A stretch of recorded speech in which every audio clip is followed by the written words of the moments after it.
mother of a child with special needs, for me first, it was never easy. It was not easy to, to accept. First, because I went through pain, I went through rejection, I went through condemnation, being judged, and I kept feeling, like I hold people an explanation, and when I meet with people, I'll keep telling them what was wrong. I want to speak to that mother out there who could be going through a similar thing that I went through, and let you know what you have is a gift from God. None of us chooses what we will have. God just gives us these gifts. Be proud of your child. Love your child like every other child, whether he is able or not able. Love them, because these are gifts that God has given us, and we need to take care of them. So you need to get to that place where God heals you, that you may be able to pour a healing on other people's lives, that you may be able to speak and encourage another mother, that you may be able to step out there and do something that is needed by the society, because you've gone through the pain, and you can use the pain to heal other people.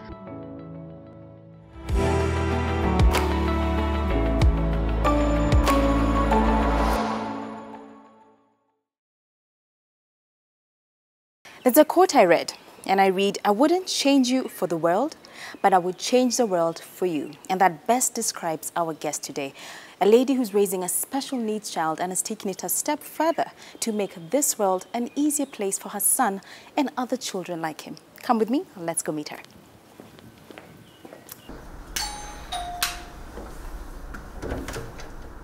Hi, Esther. How are you? Fine, thank you. Nice to see you. Nice to see you too. You're welcome. Thank you. Karibu sana. Nashukuru. Your home is beautiful. Oh, thank you. Very nice. Thank you for having us. Oh, yes, and I'm glad. So we're here to discuss and talk about what it's like, the life of raising a special needs child. If you could, tell us about your son and how that journey has been.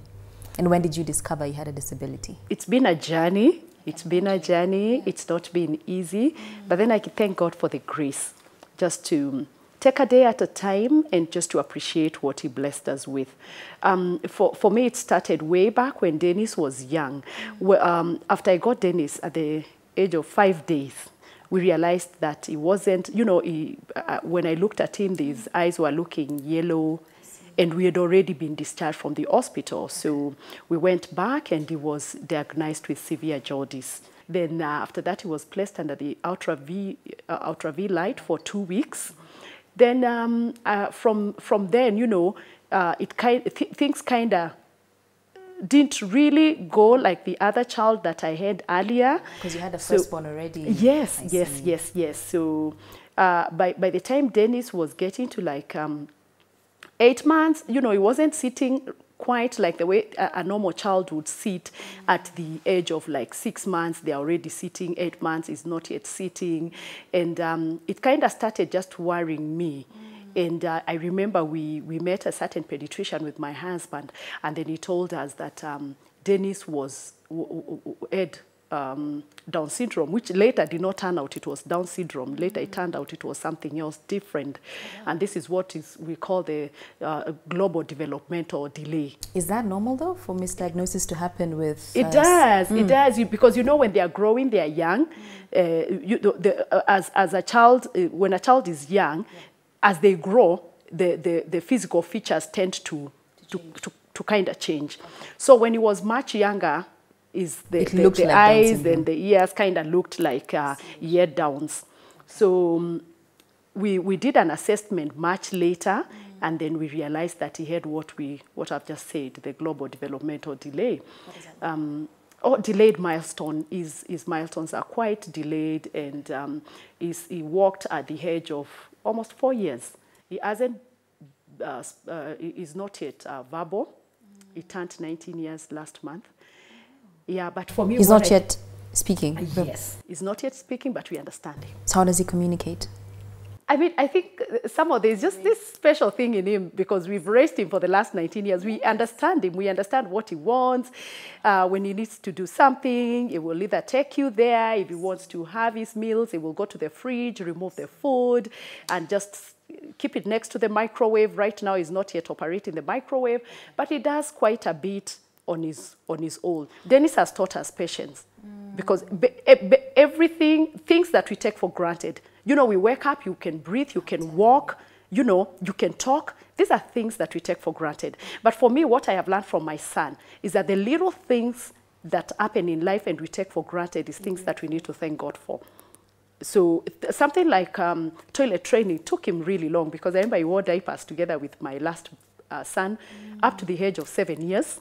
He was still in diapers. It's expensive. Yes. But all in all, we have to be patient and just allow them grow at their pace. Yes. I like what you've just brought up. It was expensive, you know, buying the diapers for a very long time. Yes. So if you could take us through in terms of challenges, what have you faced in the past 19 years? After we did the first assessment and we got to know that he had the global delay, we did another assessment that which is called bicellular analysis, just really checking out what could be the condition of his cells.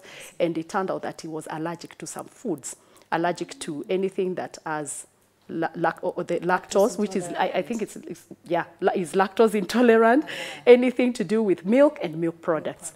And then wheat. Many people have that, huh? Yes, some it's adult onset. Yes. Because of our lifestyle Exactly. again. But then this started much when he was younger. When he was, basically when he was very young, because I remember we would give him milk, you know, formula, and this baby would be constipated for days. Oh, no. But it used to frustrate me. I didn't know what was happening. But you see now, we didn't know that we were giving him something that was allergic. You know, he had an allergy for milk. And he also has an allergy for gluten. So gluten is found in wheat. Wow. Wheat so no dairy products and no wheat products. Yes, so you have to work on his diet, supplement. A lot of supplements. I think healthy, natural. Is very natural. It doesn't take snacks. It doesn't take sweets. It doesn't have that sweet tooth. No cakes for him. He doesn't like. So but in terms of like wheat, which is bread, we substitute. We give him like oatmeal in the morning. And then we just make it interesting, put fruits and somehow just make his meal interesting. So milk, we make almond milk at home. You make it at home? Yes, because buying it's very expensive. We bought it for years and years and it was really expensive. And I also have my helper who does it. If I'm not doing it, he makes it like throughout. We have throughout almond milk. Yes, it's cheaper, though almonds are expensive. And I wonder how many families, because a lot of these children, you find that they have some allergies to food. Because if you look at the autistic, you find that they have allergies to sugar. So if you're getting rid of the sugar in their diet, what are you substituting with? And for us, even as much as we get rid of some of these foods like milk, and we make the almond milk, we still need to substitute his diet. You know, so a lot of times he's on supplements. I mean, basically, like throughout, my son is on supplements. I know there are a lot of things that come with having a child with disabilities. And for one, we know the population, 13% of us have a disability in one way or another. A lot we know, some of them are physical, we can see, others we cannot see. It could be emotional disabilities. I mean, those are challenges, but you know, the pronounced ones that are physical, that we can see, that is what we tend to look at other people like they are not, you know, they are not like us. But basically all of us, we are born unique and in a unique way. We have something unique in us. So when I look back at my journey, it's a journey that has had happy moments and sad ones. Because at some point when my son was young, I was in this place where I felt I went through rejection, I went through pain, I felt judged by people, I felt condemned. Because a lot of times when people would look at my son, you know, it would be like, what did she do wrong? What are the misconceptions out there from society? Oh, it's something that my desire is to see a society, as living in a society that understands these children or understands anybody who has a disability. It doesn't have to be a child. It doesn't have to be a child. For me, I can say some of this discouragement and the pain comes even from our close family members. Because the society, we start from the small unit, which is a family. So if the family will reject you, believe me, even when you go out there will be rejection. I remember like earlier, and this one I'm going to say it because I know there are women who are going through this. I know there are families who are going through this. I know there are women whose husbands have left. Thank God mine did not leave because I had a special child. And this happens a lot. I have met groups of women who have children with disabilities and their husbands are gone. I'm not blaming the men, but it's never easy. We saw the story the other day of a man who ended up being very lucky to get a house in Nakuru, and the wife had left.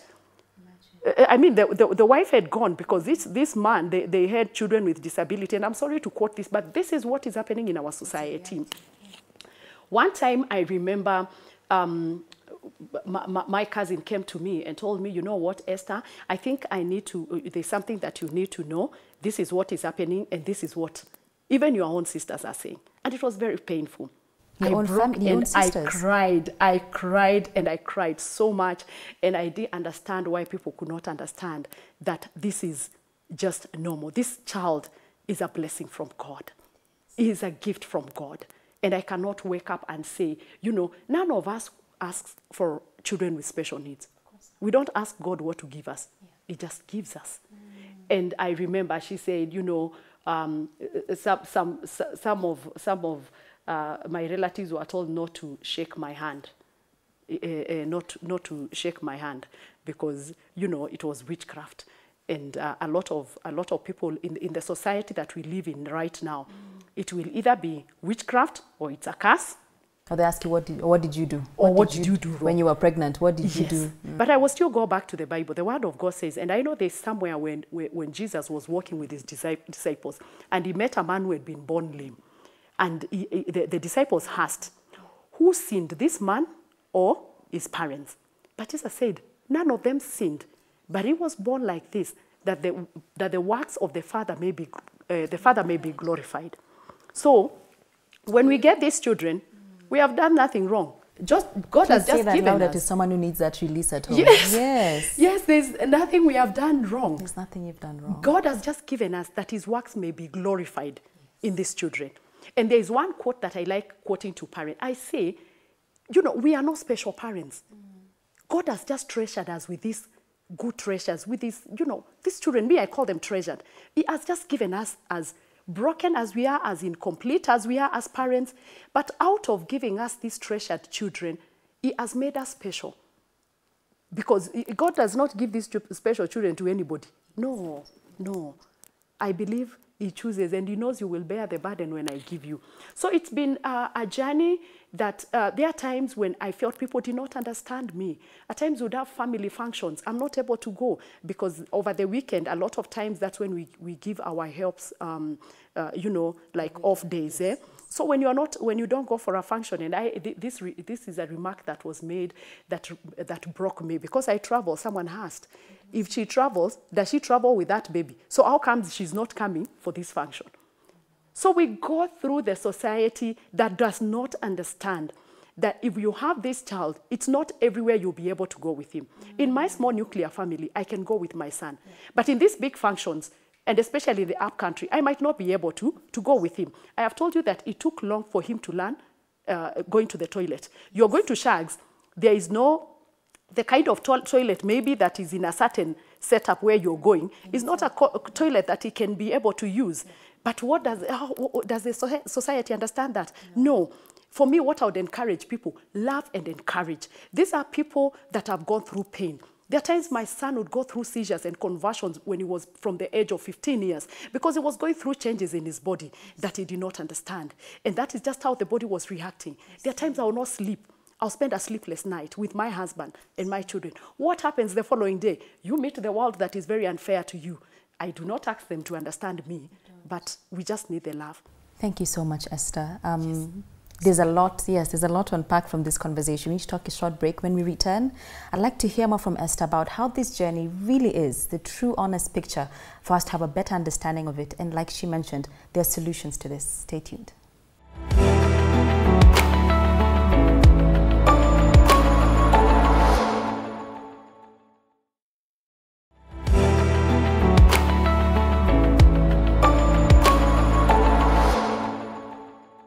All right, welcome back. We're still here with Esther as you're taking us through what it's like raising a special needs child. You've mentioned some of the struggles, the financial struggle, the society, understanding. I think what we've learned in part one is we need more empathy. You know, when we see a family with a special needs child, we need to be more empathetic and show more love and understanding.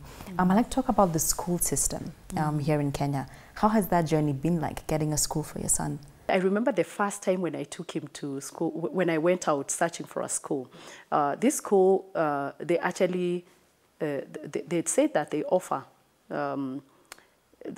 services to children with special needs. And I remember when I went there, I was told, your case, we cannot accommodate. Because, you know, my son was still young. That time he was like 3.5, because we took him to school before he learned how to walk even properly. Yeah, because, you know, for one, he needed to have therapy, and therapists are very expensive. We have engaged throughout his journey, we have engaged private therapists to come at home to do therapy for him. But of course, as he grows, he outgrows. He goes outgrowing some of the therapies that he would need. Okay. But, you know, every now and then we have to engage them. So what happened when he was much younger, we were not in a place to employ. We were not able financially to employ a private therapist. Yeah. So we took him to school. That's why I went out searching for schools. And we were lucky, we got a school that, it was a small school that was taking in children with disabilities. And he started off there. He left, that was Econ Special Tutorials. He left Econ. He joined a school called Kestromana, which is an integrated school. But they give him the support he needed? Yes, okay. They did. So we do both have these schools. Oh, yes. But they are private schools and expensive. Very expensive. I'll tell you, it's expensive. Because my son has been the most expensive child in the family. But we accept that. Me and my husband, we said we are going to give him the best, just like every other child. And in my in the family, Dennis comes number one. My children they always make sure that Dennis is okay. If we go somewhere, and I remember when there's a school that he attended with his younger brother, and you know, the teachers would be like, the younger brother would never have his lunch before Dennis gets his lunch. And they'll be like, where is Dennis' food? Oh, wow. So even out in school, when I'm not there, you'd ask. When Dennis go, like where we fellowship, the younger brother, they started like going to the same Sunday school for toddlers. Dennis was always bigger than, and he's always been bigger than the rest of the kids in Sunday school and all that.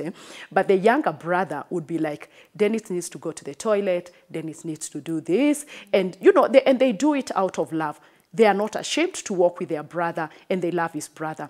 My big son, if we go somewhere like in a restaurant, you'd be like the first one to pick his brother and walk around with him. You'll be the first one to get his brother to make sure he's in the car and is buckled up. I see. How is that like, actually going to a restaurant, going out all together as a family with your son? Goodness. How's that experience? It wasn't easy. Yeah. You know, I remember the first holiday.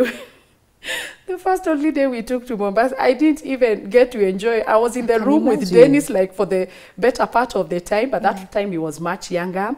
Then just outgrowing that, earlier, you know, would go out for lunch because we want to go out as a family. Of course. And the minute he would sit down, he would sit down for like 5 minutes, and him is done. He wants to walk around. Oh, okay. So we'll do that in turns, My big son will take him around, my husband will take him around, I'll take him around. So we'll have our meals in turn, so to accommodate him. At times, he will not even have anything. He will just have like water. He will not take the food.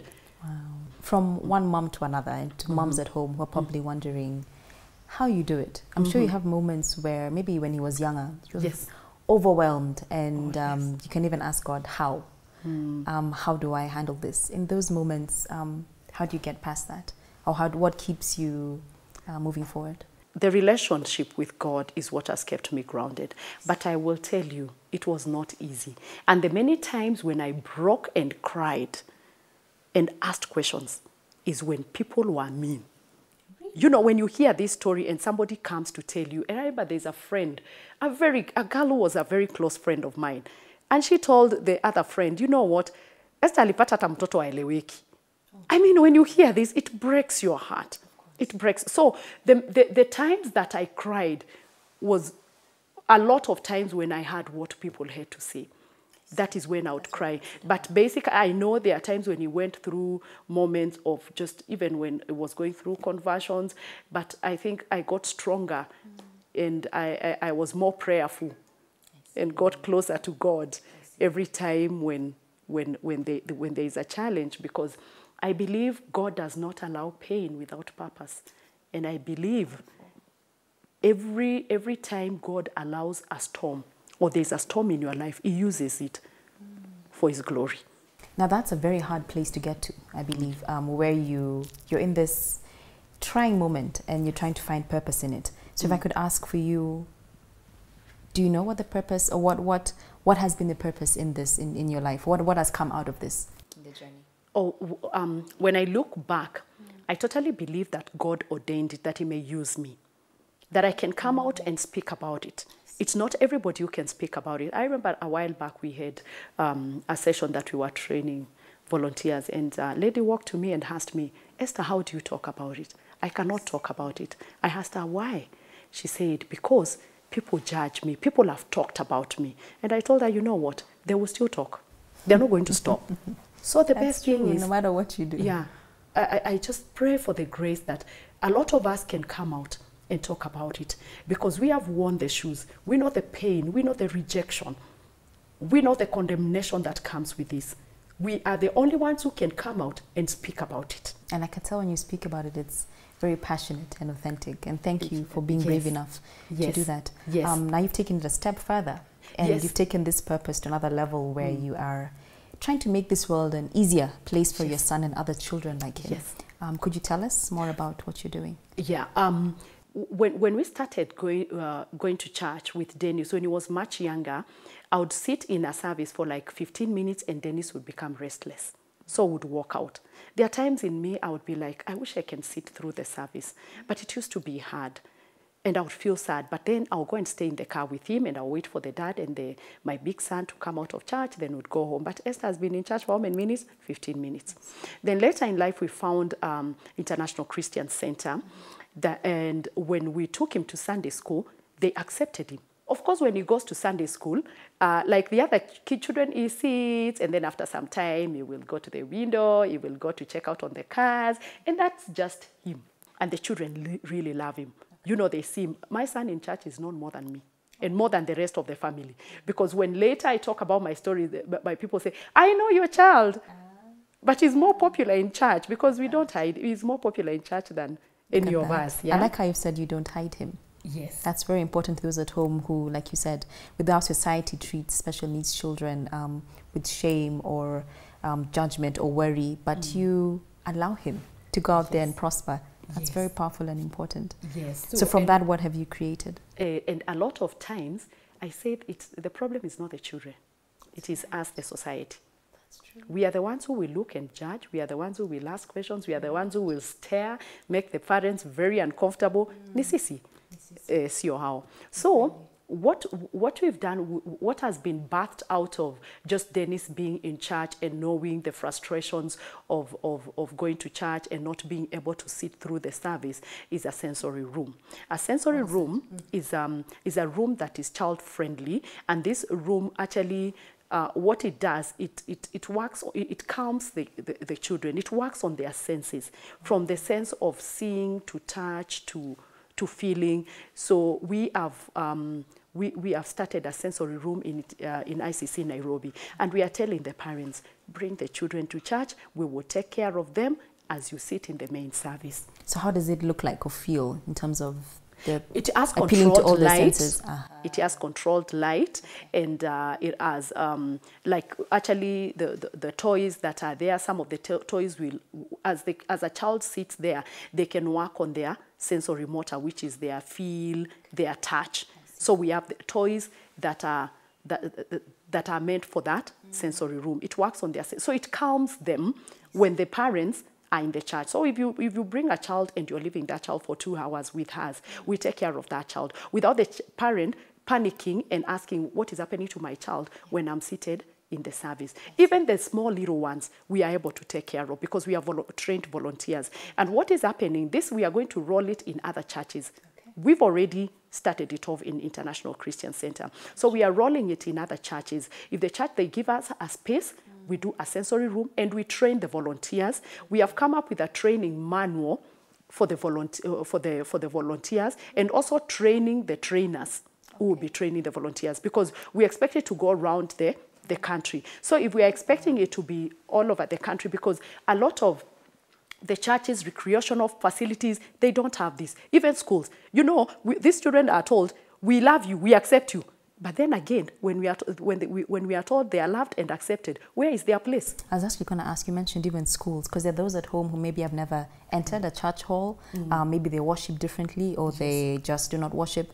For them, and they may have a special child, where can they go, or what can they, do you plan on taking this into different centers? Yes, our plan is to have it in recreational facilities. And why do I talk about recreational facilities? For one, every time we went out with our children, and I'm sure you take your children out on Sundays, my son loved the bouncing castle and the trampoline. And he would be there just lying down, and he just wants to lie down and enjoy. Then the other kids are jumping. Oh, yes, either after we leave there, we realize Dennis has a limp or something is happening because a child, stepped on him. So there is a frustration. We want to take these children out, but there are no spaces for them. So you will get like a limp. That's why I'm talking about having the sensory rooms, even in recreational facilities, or coming up with play that is good and meant for these children. So in ICC Nairobi, this one we have rolled it out. We are rolling it out in other churches, training the volunteers. We've come up with a manual that you can buy in a bookstore. Really? Even if it's an house girl, she can be able to tell what condition is this child, or what is going on, and what are the interventions. Good job. Yes. Good job. Thank you so much. If you're watching this at home, there's so much to take from Esther. We'll definitely be sharing how you can get access to these facilities that are coming up. Do stay tuned. We'll be right back.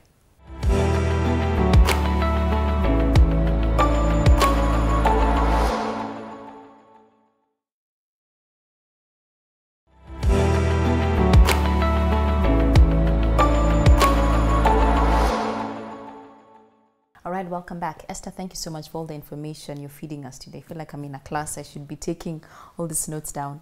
But there's even more you're doing other than the sensory rooms. Take us through what else is in store from you. One thing that we can all appreciate is that the situation in Kenya really something needs to be done about it, because as the statistics go, there are nearly 2 million children living with special needs in Kenya. Nearly 2 million. The special units that we have, and when I talk about special units, is having the regular schools, primary schools, then with a special unit in them. It's 2,713 schools. That don't have or do need? That have. Okay. But we have how many? We have more than 30,000 schools. But this is just a special unit. And a lot of these special units, they have a separate gate from the main school. Really? Yeah. And they're not in a good state, you feel? Oh, yes. Oh, yes. So, and only 751 special schools. 751. So when you're looking at a population that has 2% or 13% children with disability, and you're looking at the population with all these children, then you wonder where the rest are. Yeah. Because for one, 2% of the children with disabilities are in school. 16% are hidden somewhere. They are not in school. Like we had mentioned, some yes. are locked up and 82% are at home.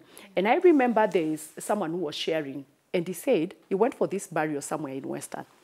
And a lady died, and there was this girl who was 21 years with cerebral palsy.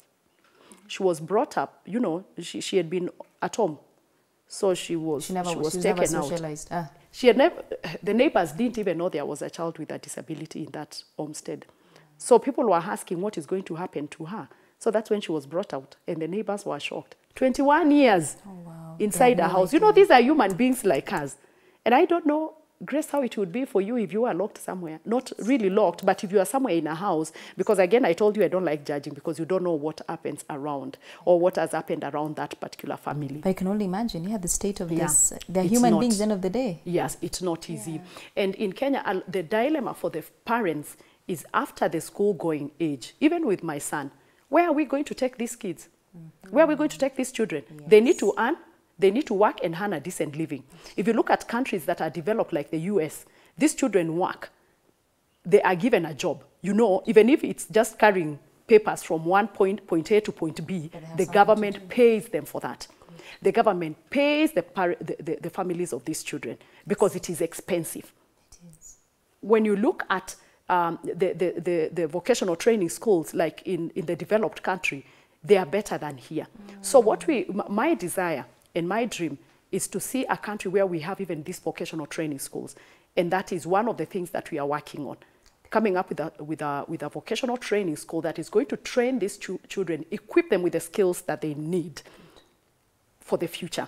I understand. And what you mentioned earlier about the cost of raising a special needs child. So for those who probably can't afford, you know, the good schools, is this vocational training, will it be affordable also to them to be able to bring their children? Our plan is just to have like several kids from the counties, and to the children who cannot afford, they will train free. Oh, bless you. But the children that can afford, they will pay a fee.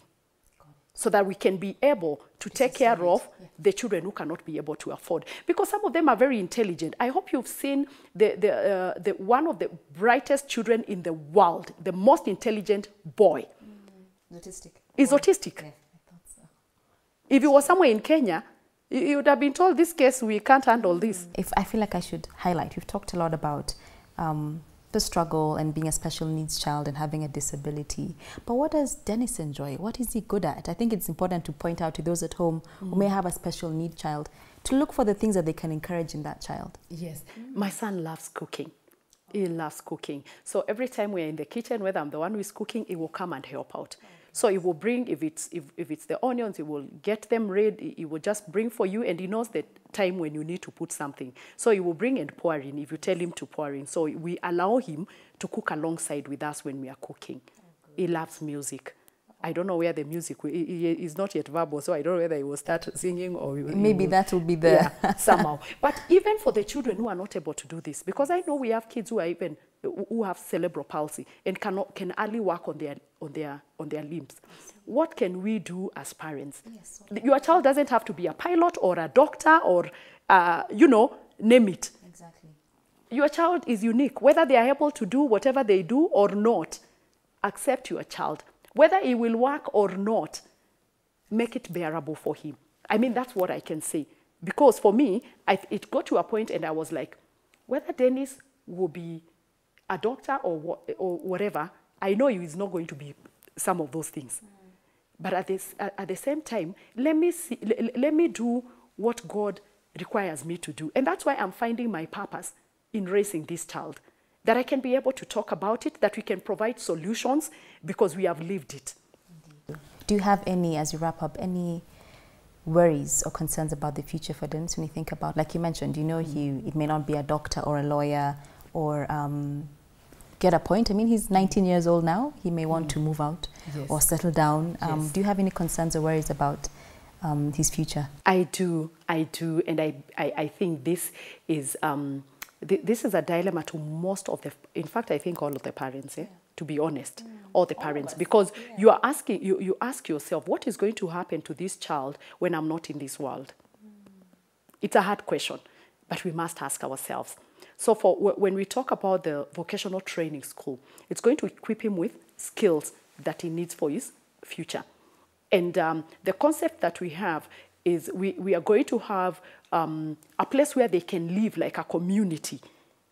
And whatever proceeds we get from what they have worked for, that is their salary. Some of them end up marrying, some of them don't. Because if you go to the US, you find that they live in communities. And this is something that I saw because I traveled last year. And it's a funny story. A friend or a lady who runs a school where my son attends, somehow they were picked to go for the UN Women conference. Okay. And part of the things that they were going to do after that was going to look for training schools for these children. And I found myself paying a ticket, paying an hotel to go and try to see if I can get a school. But what happened after that? I got the idea that I can come and start it here. That's how it was birthed. Yes. Okay.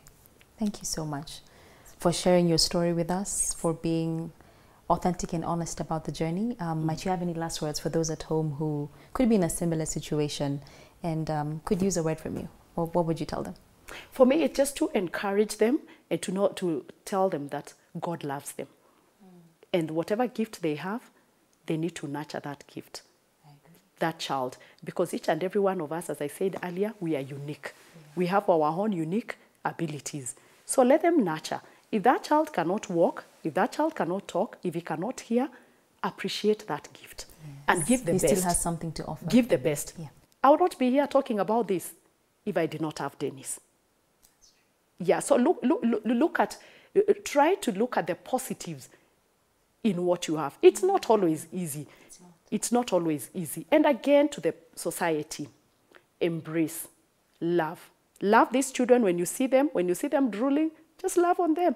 They all need love. Each and every one of us needs love. So my challenge is for the society, for us to love and to embrace and to stop stigmatizing, to stop it, because we are human beings. These children have their siblings. When we stigmatize this, even their siblings grow up asking themselves, what did we do wrong in our family? But if we stop that, then, you know, the children are accepted. Because all of us, we want to be accepted. That's true. Yes. Thank you, Esther. I really, really appreciate it. I think that's a perfect end to the show. Stop the stigma. Have more empathy. Show love to your neighbor. Be your brother's keeper. And let's just make this world a better place for each and every one of us. We thank Esther for the great strides she's making to make a difference. We'll be sharing more of that to anyone who needs information. Our handles are right below. Do communicate with us. We'd love to hear from you. We thank you so much for watching the show. Have yourselves a lovely week ahead.